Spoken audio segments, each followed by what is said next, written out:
The sun cast a warm, golden glow over the peaceful colony of Mazin 12, its light catching on the rows of modest homes nestled beneath the shadow of alien mountains. Children's laughter echoed through the narrow streets, mingling with the hum of solar generators and the distant murmur of the surrounding forest. Hamish Marshall stood on his porch, a soft smile tugging at his lips as he watched his children, Trent and Emily, play in the yard. For a man who had seen the worst of the galaxy, moments like this were treasures, fragile and fleeting. Trent, 8 years old but already showing his father's stubborn determination, chased his sister through the tall grass. Emily, only 6, giggled uncontrollably as she dodged her brother's outstretched arms, her pigtails bouncing with every step. "Faster, Trent," she teased, her voice carrying on the breeze. Hamish leaned against the porch railing, his fingers brushing against the old dog tags he still carried as a reminder of a life he thought he'd left behind. A faint tremor underfoot caught Hamish's attention. It was subtle, almost imperceptible, but enough to pull his focus away from his children. He frowned, his instincts honed by years of combat stirring uneasily. The tremor grew, accompanied by a low rumble that seemed to vibrate through the air. Hamish's heart quickened as he scanned the horizon, his sharp eyes narrowing on a dark shape emerging over the ridge. The silhouette of an alien dropship loomed against the sky, its angular design unmistakable. Hamish's pulse spiked.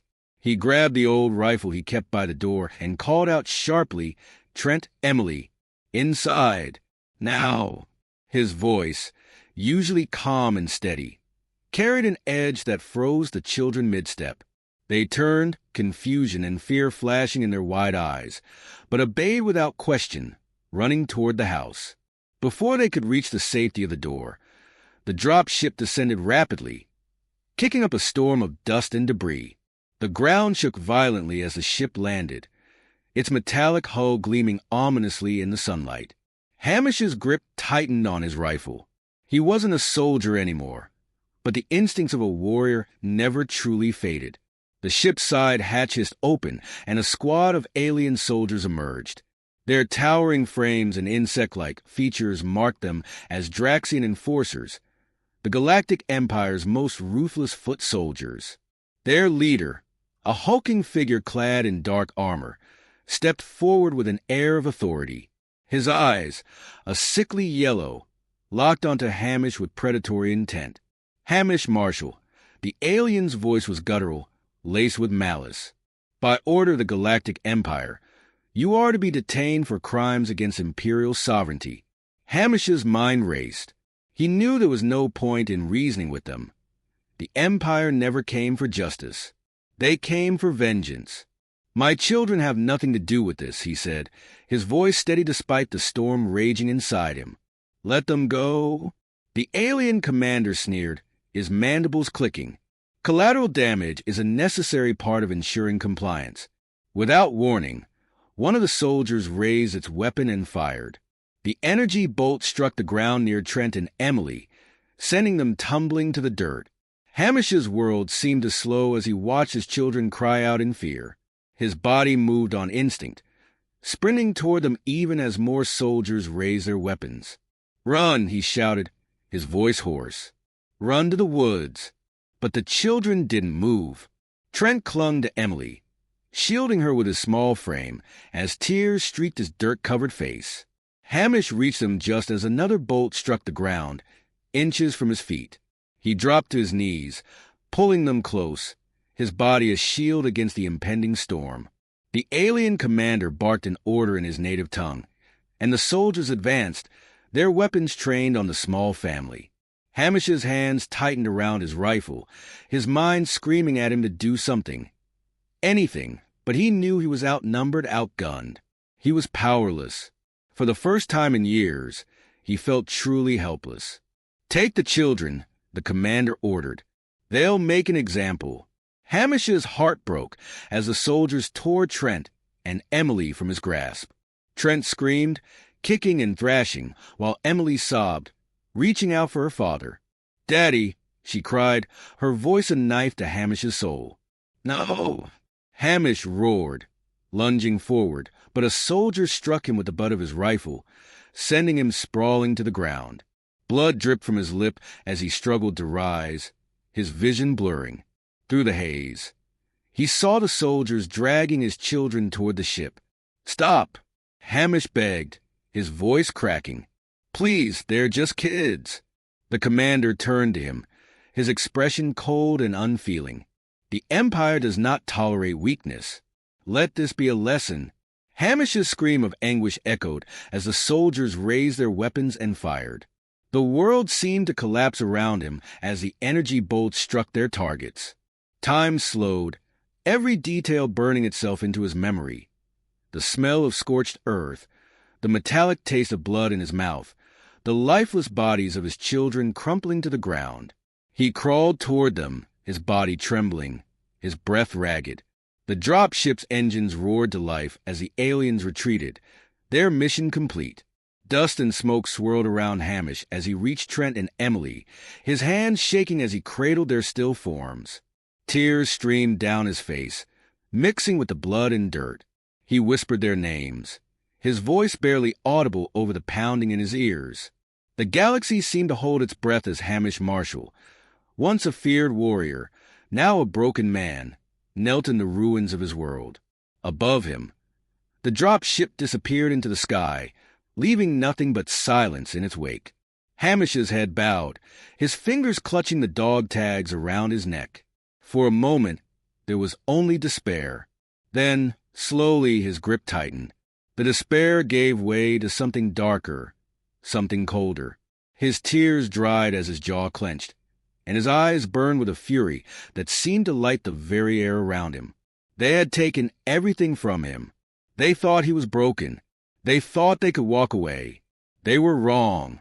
The stillness of Mazin 12 was oppressive, the kind that settled in after tragedy, as if the world itself held its breath in mourning.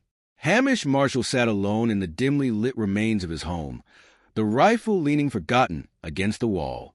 His hands rested on the table before him, palms flat, trembling faintly as he stared at the small objects spread out before him. Trent's favorite toy spaceship, Emily's half-finished drawing of a bright, happy family. The edges of the paper were smudged, stained with his tears. The hollow ache in his chest was unbearable, a constant reminder of what he had lost. He hadn't slept since that day. Sleep was a luxury he couldn't afford, not when his mind replayed the scene every time he closed his eyes. Their laughter, their cries, the sound of the alien weapons. They were etched into his soul, a cruel, unending loop. A soft knock on the door broke the silence. Hamish didn't move, his gaze still fixed on the objects in front of him. The knock came again, firmer this time, and the door creaked open. Ryan Carter stepped inside, his broad frame filling the doorway. His face, rugged and weathered from years of service, was a mix of sympathy and determination. "You look like hell," Ryan said, his voice gruff but not unkind. He stepped further into the room, closing the door behind him. "Figured you'd be here. Thought you might need some company." Hamish finally looked up, his eyes bloodshot and hollow. "I don't need company," he said flatly. "I need them back." Ryan sighed, pulling up a chair. He set a flask on the table between them, its contents sloshing faintly. "You can't bring them back, Drew. But you can make damn sure the bastards who did this don't get away with it." Hamish's jaw tightened, his gaze dropping back to the table. "I'm not that man anymore. I left that life behind." Ryan barked a harsh laugh, shaking his head. "That life never left you. You think I don't know? You think the galaxy doesn't remember the Baba Yaga? You walked away, sure, but you didn't forget. And now, you've got a reason to pick it up again." Hamish's hands curled into fists, his knuckles white. For a long moment he said nothing, the silence stretching between them. Then, slowly, he reached for the dog tags around his neck, his fingers brushing the cold metal. "I promised them I'd keep them safe," he whispered. "I failed them, Ryan. What kind of man am I if I couldn't protect my own kids?" "The kind of man who gets back up," Ryan said firmly, leaning forward. "The kind of man who doesn't let their deaths mean nothing. You want justice? You want revenge? Then stop sitting here drowning in guilt and do something about it. The words hit like a physical blow, cutting through the fog of despair that had consumed Hamish. He met Ryan's gaze, and for the first time since the tragedy, a spark of purpose flickered in his eyes. It wasn't much, but it was enough. What do you have in mind? Hamish asked, his voice low but steady. Ryan's expression hardened. He pulled a small hollow projector from his pocket, activating it with a tap. A three-dimensional map of the surrounding system sprang to life, glowing faintly in the dim room. I've been tracking their movements, he said, pointing to a marked location. The Empire's operating a supply outpost here. Small operation, but it's connected to their main network. We hit it. We get intel on where to find the ones responsible. Hamish studied the map, his mind already shifting into a familiar rhythm. He could feel the old instinct stirring, the part of him he'd buried for years rising to the surface. What's the security like? Light, Ryan replied. They're not expecting anyone to come after them, especially not here. We've got the element of surprise, but we'll need to move fast. Hamish nodded, his gaze sharp. And if we find the commander who gave the order, we make him pay, Ryan said simply. The two men sat in silence for a moment, the weight of what they were about to do settling between them. Hamish stood, grabbing the rifle from where it leaned against the wall. He checked the weapon with practiced ease, the movements automatic, muscle memory taking over. I'll need more than this, he said. Ryan smirked, standing as well. Already taken care of. I've got a stash in my ship. You're going to feel right at home. They left the house together, the cool night air biting at their skin. Ryan's ship was parked just beyond the edge of the colony, its sleek design blending into the darkness. Inside, crates of weapons and equipment lined the walls, a testament to Ryan's resourcefulness. Hamish surveyed the arsenal, his expression unreadable. It's been a long time, he said quietly, running a hand over a combat knife. Too long, Ryan agreed. But you hasn't lost it, Drew. I can see it in your eyes. Hamish didn't respond, his attention focused on selecting the tools he would need. He strapped on a tactical vest, slid the knife into a sheath on his belt, and loaded a heavy pistol. When he turned to Ryan, the spark in his eyes had grown into something more of fire. I'm going to make them pay, Hamish said, his voice cold and resolute. Every single one of them. Ryan clapped a hand on his shoulder. That's the spirit. Let's get to work. As they prepared to leave, Hamish glanced back toward the colony. The memories of his children still lingered, their laughter a faint echo in his mind. He clenched his fists, his resolve hardening. He couldn't bring them back, but he could ensure their deaths wouldn't be in vain. The ship's engines roared to life, and the two men set off into the night, the stars stretching out before them. Hamish's heart was heavy, but his purpose was clear. The Galactic Empire had taken everything from him, but they had underestimated the strength of a father's fury. They were about to learn just how wrong they were. The night was silent except for the hum of the ship's engines as it hovered just above the outskirts of the alien supply outpost. Hamish stood in the open cargo bay, his form cloaked in shadow as he surveyed the target below. The outpost sprawled across a rocky plateau, a series of squat buildings surrounded by automated turrets and patrolling Draxian soldiers. Ryan's intelligence had been correct. Security was minimal compared to larger Imperial installations, but Hamish knew better than to underestimate them. Even the smallest mistake could be fatal. Beside him, Ryan adjusted the straps of his own tactical vest and checked the charge on his plasma rifle. Scans show around 24 soldiers inside, he said, his voice low. Nothing we can't handle, but they've got a comm relay. If anyone calls for backup, we're done. Hamish nodded, his expression cold and focused. We disable the relay first. Quietly, once that's done, we move through the compound and take out any resistance. Ryan glanced at him, a faint smirk playing on his lips. You've got that look again. What look? Hamish asked, his tone devoid of humor. The one that says you're already 10 steps ahead of everyone else.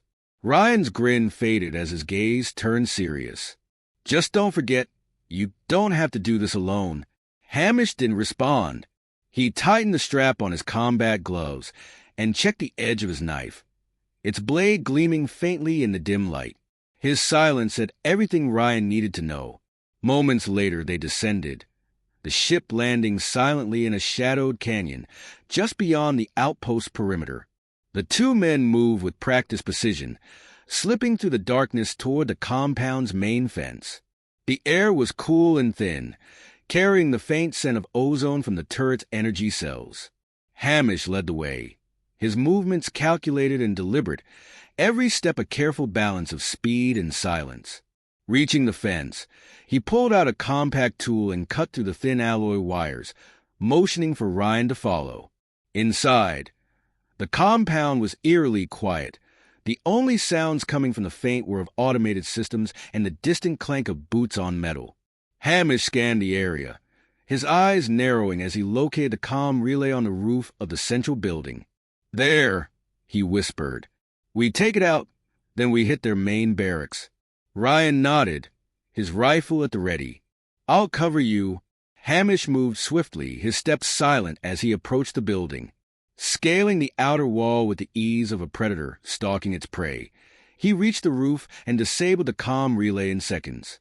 The task was simple, almost too simple, and unease prickled at the back of his mind. The Draxians were careless, but this lack of preparedness bordered on arrogance. Dropping back to the ground, he joined Ryan near the barracks entrance. "Relays down," he said. "Let's move." Inside, the air was thick with the acrid smell of alien machinery and the faint hum of life support systems.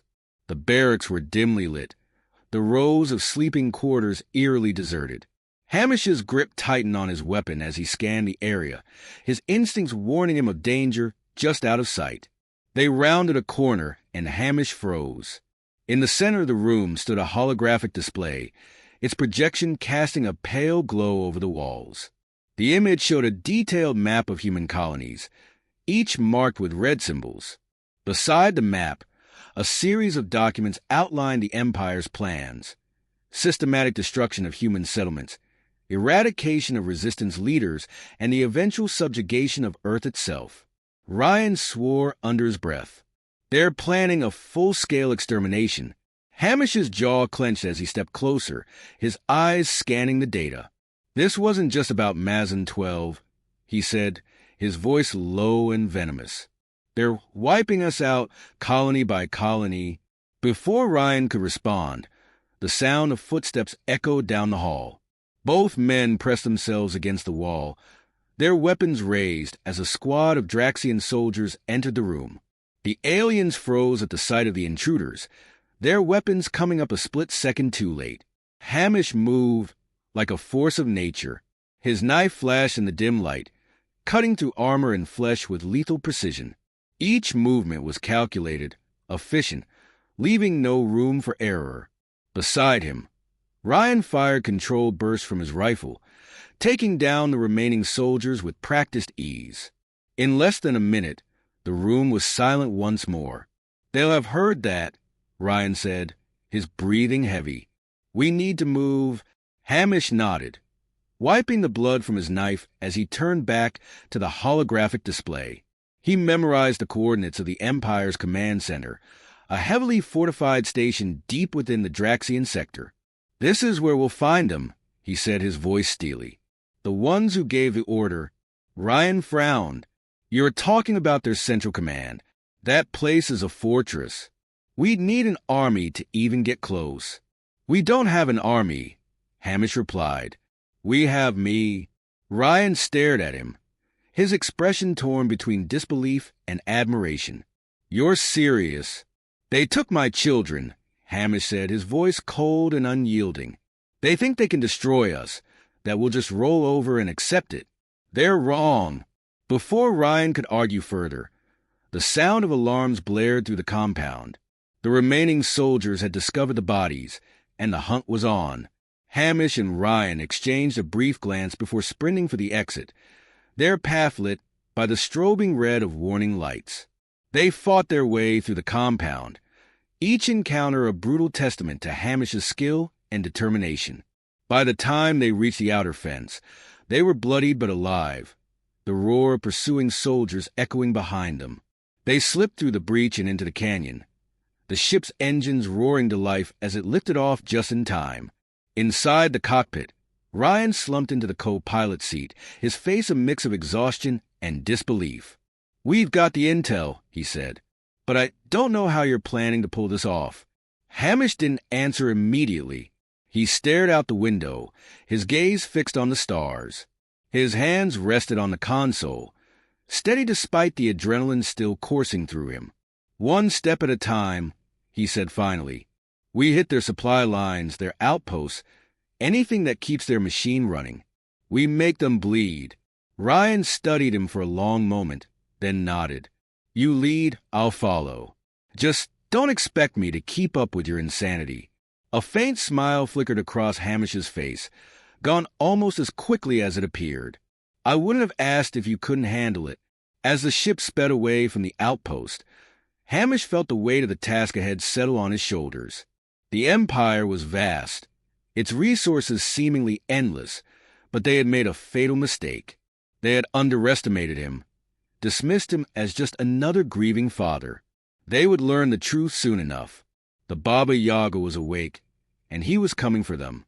The Galactic Empire's command center loomed ahead, a sprawling fortress of metal and stone carved into the jagged cliffs of an uninhabited planet. Its defenses were legendary. Layers of anti-aircraft turrets, reinforced shields, and patrols of Draxian soldiers. To most, it was impenetrable, a symbol of the Empire's unassailable power. To Hamish Marshall, it was a target. The drop ship hovered silently above the fortress's outer perimeter, its stealth systems masking its presence from the detection grid below. Hamish stood in the cargo bay, his expression grim, every line of his face etched with determination. Beside him, Ryan secured the final piece of their equipment, his usual levity replaced by a tense focus. "This is suicide, you know," Ryan muttered, adjusting the settings on his plasma rifle. "Even for you." Hamish didn't respond immediately. His eyes were fixed on the fortress below, calculating every angle, every potential weakness. "Finally," he said, "they think they're safe. That's their mistake." Ryan exhaled sharply, shaking his head. "If we survive this, you owe me a drink." "A good one." With a nod, Hamish signaled to the pilot.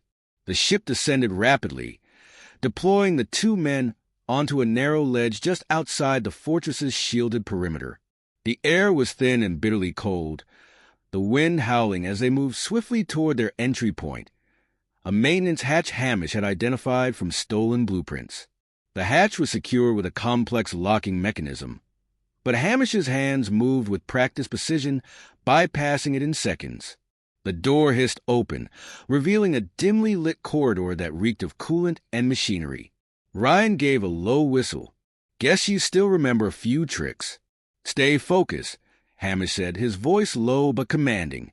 They slipped inside, their footsteps muffled by the soft hum of the facility's systems. The corridors were eerily quiet, the oppressive silence broken only by the faint clank of distant machinery. Hamish led the way, his every movement purposeful, his senses attuned to the slightest hint of danger. Ryan followed close behind, his rifle at the ready. They encountered their first patrol near the reactor core.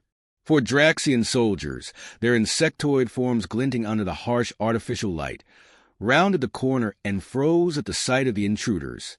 Hamish moved instantly, his knife flashing as he closed the distance in a blur of motion. The first soldier fell before it could react, its throat slit with surgical precision. Ryan opened fire, his plasma bolts cutting down the remaining three in quick succession. The fight was over in seconds, but Hamish didn't pause. He retrieved a key card from one of the fallen soldiers and motioned for Ryan to follow. "The command center is 2 levels up. We stick to the plan." They continued their ascent, evading patrols and disabling security systems with ruthless efficiency. The facility's design played to Hamish's strengths, its labyrinthine corridors and isolated nodes providing ample opportunities to neutralize threats without raising the alarm. But the deeper they went, the heavier the resistance became. By the time they reached the command center, both men were bloodied and breathing hard. The massive doors before them were reinforced, protected by a contingent of heavily armed Draxian guards. Hamish studied the situation, his mind racing. They couldn't afford a prolonged fight, not with reinforcements likely already en route. Ryan glanced at him, his face pale but resolute. "We're out of time, Drew. What's the play?" Hamish's gaze flicked to a nearby control panel. "You create a diversion. I'll handle the rest." Ryan hesitated, then nodded. "Try not to get yourself killed." Without another word, Ryan charged out of cover, firing wildly and drawing the guards' attention. The Draxians roared, their weapons lighting up the corridor as they turned to engage. Hamish used the distraction to move, slipping around the flank and taking out 2 guards before they realized he was there. The remaining soldiers fell quickly, their superior numbers no match for Hamish's brutal efficiency. The doors to the command center slid open, revealing a cavernous room dominated by a massive holographic display. General Theric stood at the center, his imposing frame clad in dark armor, his mandibles clicking in irritation as he turned to face Hamish. Behind him, a row of Draxian officers scrambled to react, their panic evident. "So," Theric growled, his voice echoing through the chamber, "the human who calls himself Baba Yaga. I've heard the stories. You're nothing but a relic, clinging to a dead cause." Hamish stepped forward, his expression unyielding. "You killed my children." Theric sneered. "Collateral damage. A lesson to your kind about the price of defiance. You think you can change anything by coming here? You've already lost." Hamish didn't reply. He raised his weapon and fired, the shot taking out the officers behind Theric in a single, explosive blast. The general roared, lunging forward with a speed that belied his massive size. Hamish met him head-on, the two colliding in a flurry of strikes that shook the room. Theric's strength was immense, his blows powerful enough to crack the reinforced floor. But Hamish was faster, his movements honed by years of combat. He ducked under a swing, driving his knife into a gap in Theric's armor, then pivoted away before the general could retaliate. Theric snarled, blood dripping from the wound, and charged again. The fight was brutal, each exchange leaving its mark on both combatants. Hamish's precision and speed began to wear Theric down, the alien's rage blinding him to the human's tactical advantage. Finally, Hamish saw his opening. He feinted to the left, drawing Theric's guard, then drove his blade upward, piercing the general's chest. Theric staggered, his mandibles twitching as he collapsed to his knees. Hamish stood over him, his face grim, his knife still in his hand. "This is for Trent and Emily," he said coldly, driving the blade in deeper. The general let out a final, choked sound before falling silent. Hamish stepped back, his breathing ragged, his body aching from the fight. He turned to the holographic display, quickly inputting the commands to disable the facility's defenses and transmit its location to the human resistance. As the alarms blared, Ryan stumbled into the room, his face streaked with blood but alive. "Please tell me you're done," he said, his voice strained. Hamish nodded. "It's over. Let's go." The two men made their escape as the facility erupted into chaos, explosions rocking the fortress as the Resistance's fleet arrived to finish the job. By the time they reached their ship, the command center was little more than a burning wreck on the planet's surface. As the ship ascended into the starry expanse, Hamish stared out the viewport, his expression unreadable. The weight of his actions settled on him, but so did a faint sense of closure. The Empire had taken everything from him, but they had paid the price. And this was only the beginning. Ryan leaned back in his seat, exhaustion evident in his posture. "You're insane, you know that?" Hamish didn't respond immediately. His gaze remained fixed on the stars, his mind already turning to the battles ahead. Finally, he said, "They thought we were weak. They were wrong." The ship disappeared into the void, leaving the burning ruins of the Empire's pride behind, a stark reminder that even the strongest can fall when they underestimate the fury of a grieving father.